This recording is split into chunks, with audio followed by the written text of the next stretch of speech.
Ajo që nuk kuptojnë James Rubin, Wesley Clark dhe ndërkombëtarët të tjerë, është që Thatchi ishte jaftë të maskonte atë çka po ndodhte në realitet. Dhe kjo ndikoi në botkuptimin e tyre për të kuptuar vërtet se si funksionon TUÇK-ja.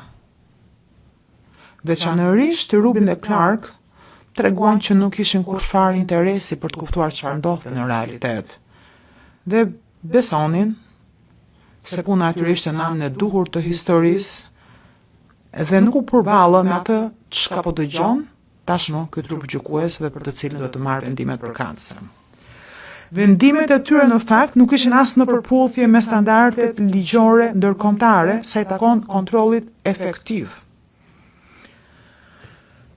Kryekomandanti i identifikuar i TUÇK-s mund mos ketë qenë në gjendje të ushtrojë komandën si kurse ushtrit e Shtetet e Bashkuara apo NATO-s.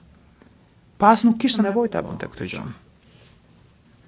Paragrafi 613 i dosjes son flet për shumëllojshmërinë e hierarkive, të cilat janë të mjaftueshme për të konstatuar përgjegjësinë e prore sipas të drejtës ndërkombëtare humanitare.